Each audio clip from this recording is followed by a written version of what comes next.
Well, as you progress through this journey that you're on, and you're winning these victories along the way, this idea kind of comes upon you, which is this drive to be uncommon amongst the uncommon, right? You mentioned a few moments earlier that you started distancing yourself even from the SEALs themselves. Like, okay, I've done this. I've distinguished myself amongst these guys. Like, now what's the next challenge? How can I push myself harder? Like, who, what are the other circumstances I can put myself in to be the hardest motherfucker on planet Earth, which was kind of the driving impulse underneath all of this, right? Right. So elaborate on that a little bit. So for me, that's why I wanted to become a Navy SEAL. I wanted people to push me outside of my comfort zone every day, and I thought this was going to be the absolute best platform to do that. These guys, the stories I heard after BUDS, it just gets harder. And I didn't see it that way. Because BUDS is just to become the SEAL. That's right. I'm like, my God, I can't even imagine what the fuck's going to happen. But what happens to a lot of people, not everybody, can't speak for everybody, I don't know everybody. BUDS breaks people down to the point where you don't want to be broken down again like that. To me, that was exactly the exact starting point for my journey in life. That was the starting point for me. For a lot of people, it's the finish line. And I didn't see it that way for me. So that's where I started becoming uncommon amongst uncommon people, is where I started realizing that you put people on a pedestal that you shouldn't. That you got to get in there yourself and examine people, see what it's really about yourself. So once I got in there and realized, hey, these are just normal people. Yeah, they're a lot better than some. They're able to get through. I know a lot of people who can get through Navy SEAL training. But, there's a lot of mystique behind all that stuff. And as you start to go through and you start to break it open a little bit, a lot of hard guys, but, I wanted more. I wanted more. And this is your strength. In certain respects, it's a superpower that you have, but it's also your Achilles heel. Big time.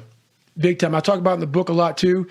One thing that hurt me a lot was I thought everybody wanted the same thing I wanted. Not everybody wants the same thing you fucking want. Everybody wants to get up at 4 o'clock in the morning and beat themselves and find more about themselves and shit like that. And I thought the SEALs did. Most people don't. Yeah. And I thought the SEALs did. I thought that's what, because every book you read, that's what everybody does. So I was hook, line, and sinker. So that mentality that I had, it kind of put a bad taste in my mouth, once I realized that not everybody was like this in the community. And I was like, you know what, man? So then I started having chips on my shoulder. I had my own little thing I was doing with a couple guys, working out on my own, doing my own little thing.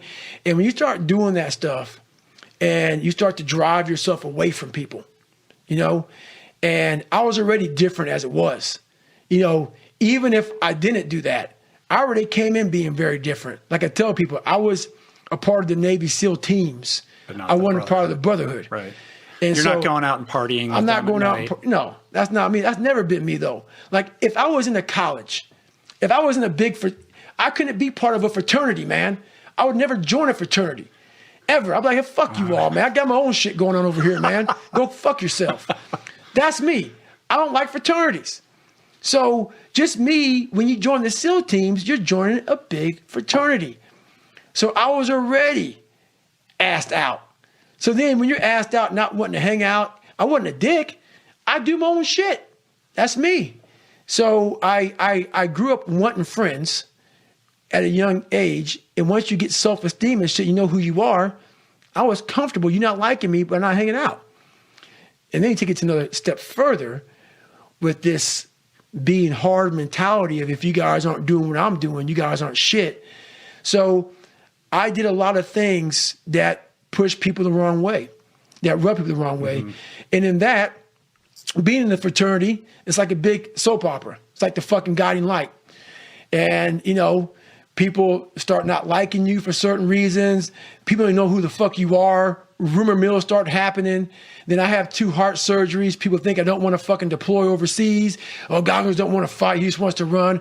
But I'm not going out saying I had 2 heart surgeries. I couldn't even go fight. So just a lot of things happened. And within that, it's life. Yeah.